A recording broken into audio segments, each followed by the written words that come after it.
1972 के अंदर यहाँ पर एक स्थिति और बनी थी कि चौधरी देवीलाल ने चौधरी भजनलाल के खिलाफ यहाँ से चुनाव लड़ा था और उसके अंदर अच्छे खासे वोट चौधरी देवीलाल को यहाँ पर मिले थे। चौधरी देवीलाल को 18,000 के करीब वोट मिले थे और चौधरी भजनलाल को, जिनका खुद का हल्का था, उनको यहाँ पर 28,000 के करीब वोट मिले थे। मगर चुनाव जीते चौधरी भजनलाल ही, मगर चौधरी देवीलाल इस बात की परवाह नहीं किया करते कि वो चुनाव जीतेंगे या हारेंगे, वो चुनावी ताल ठोकते थे। तो ये साफ तौर से निकल के आया कि उसके अंदर 99% नहीं कह सकते बल्कि 100% वोट जो है वो कुलदीप बिश्नोई को जा सकता है।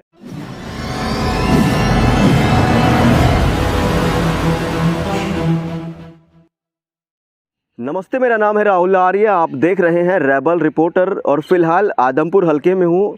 और आदमपुर हलके का मूड क्या कहता है, आदमपुर हलके में कौन जीतेगा, उस सबसे पहले मैं आपको ये बता दूं कि आदमपुर का इतिहास क्या है और आदमपुर हलका कब शुरू हुआ और आदमपुर हलका कब बना, पहला चुनाव किसने जीता, उसके बाद कौन कौन रिपीट होता रहा और इस पूरे हलके के अंदर जातियां कितनी हैं जो मेजॉरिटी में है, सबसे ज़्यादा लार्जेस्ट जिस समाज की वोट है वो कौन सा है, सेकंड लार्जेस्ट समाज की वोट वो कौन सी है और यहाँ पर क्या कांग्रेस कुछ उलटफेर करेगी या जो भजनलाल परिवार का जो गढ़ कहा जा रहा है वही रिपीट होगा या फिर कुछ और बदलाव होगा, वो तमाम चर्चाएं इस वीडियो के अंदर मैं करूँगा।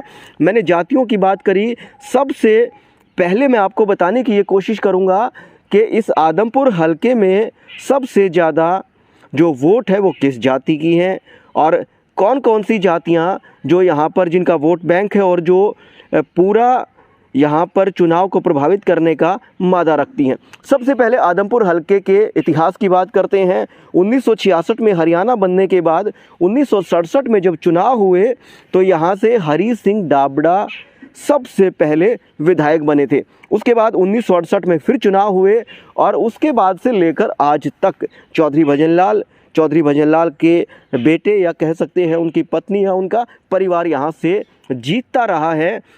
आज तक चौधरी भजनलाल के परिवार का इस आदमपुर हलके पर दबदबा रहा है। 1972 के अंदर यहाँ पर एक स्थिति और बनी थी कि चौधरी देवीलाल ने चौधरी भजनलाल के खिलाफ यहाँ से चुनाव लड़ा था और उसके अंदर अच्छे खासे वोट चौधरी देवीलाल को यहाँ पर मिले थे।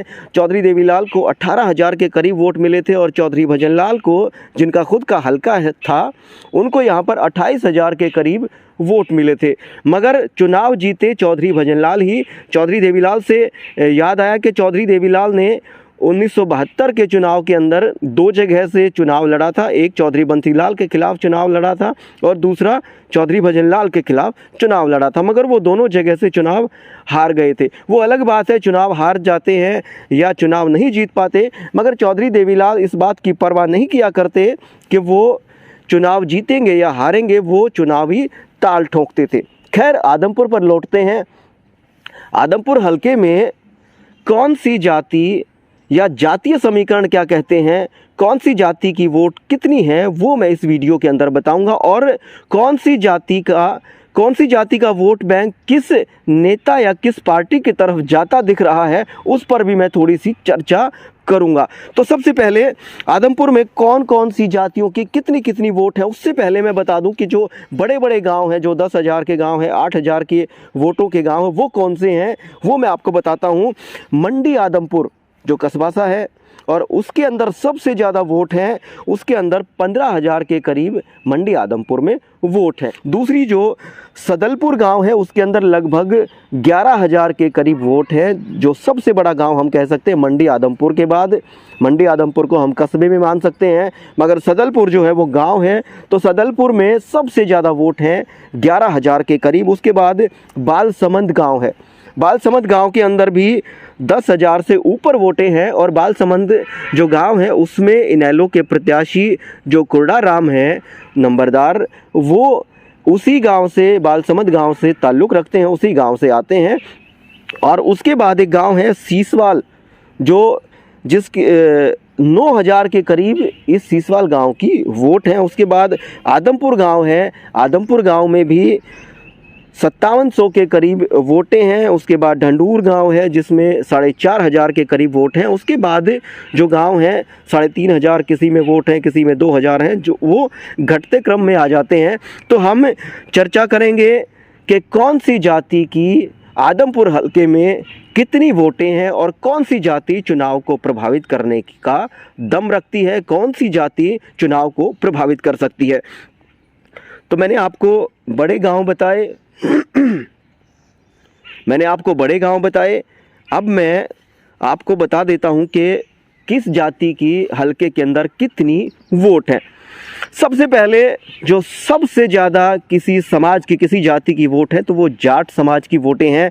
और जाट समाज की आदमपुर हलके में लगभग 50,000 के करीब वोट हैं। 49,664 का डाटा मेरे पास है।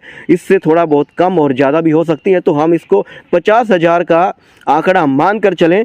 50,000 वोट जाट समाज की यहाँ पर है। अब वो 50,000 वोट में से पोल कितनी होती हैं और क्या वो कुलदीप के पक्ष में जाएंगी या वो भूपेंद्र सिंह हुड्डा, दीपेंद्र हुड्डा जिस तरीके से कैंपेन कर रहे हैं, या फिर जयप्रकाश जो उम्मीदवार हैं कांग्रेस के पक्ष में जाएंगी, किसके पक्ष में जाएंगी। दूसरी जो जाति है, समाज है, वो है बिश्नोई समाज। बिश्नोई समाज की दूसरे नंबर पर यहाँ पर वोट हैं।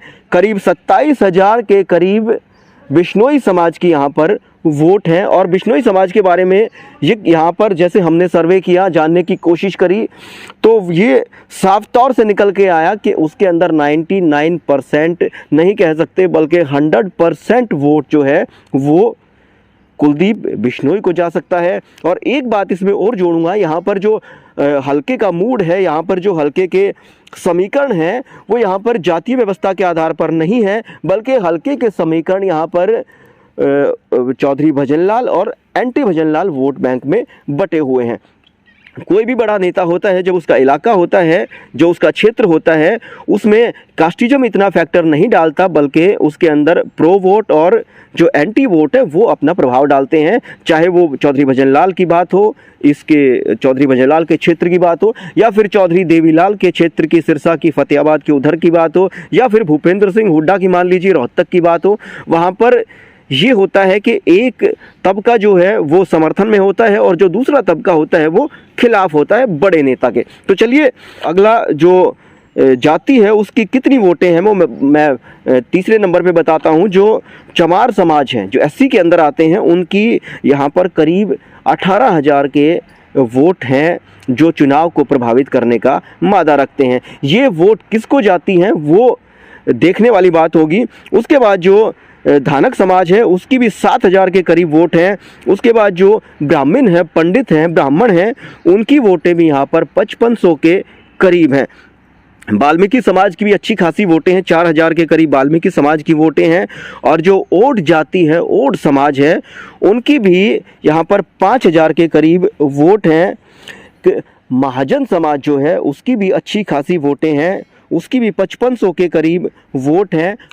अरोड़ा खत्री जो समाज है उसकी भी यहाँ पर 5,000 वोटों के करीब आदमपुर हलके में उनकी उपस्थिति है। कुम्हार जो है वो निर्णायक वोट बैंक है। कुम्हार जो समाज है, कुम्हार जो जाति है, उसकी यहाँ पर 8200 के करीब 8,000 से ऊपर वोट हैं। नायक जो समाज है उसकी यहाँ पर 4,500 के करीब वोट हैं। जो बीसी कैटेगरी में जो खाती समाज आता है, जो खाती जाति आती है, उसकी भी यहाँ पर अच्छी खासी वोटें हैं। वो 6,500 के करीब उनकी वोट हैं। जो रोहिला है, दर्जी है, ये समाज है, इसकी 2,500 के करीब, 2,500 के करीब यहाँ पर वोटें हैं।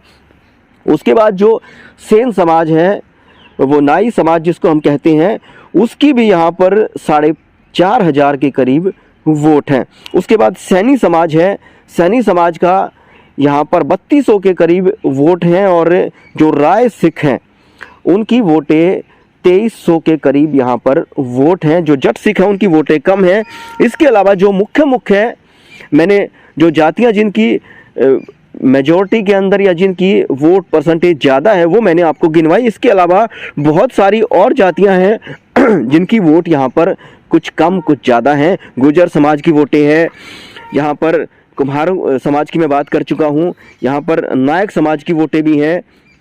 नायक समाज की वोटें 4200 के करीब यहाँ पर नायक समाज की वोटें हैं। बाकी खाती समाज की मैं बात कर चुका हूँ, दर्जी समाज की मैं बात कर चुका हूँ, सेन समाज की मैं बात कर चुका हूँ। जो भाट हैं, जैसे भाट हैं, बाकी और जातियां हैं जो जिनकी थोड़ी थोड़ी वोट यहाँ पर हैं, जिनकी किसी की 500 के करीब वोट है, किसी की 1100 के करीब वोट है, किसी की 400 के करीब वोट है, किसी की 500 के करीब वोट है।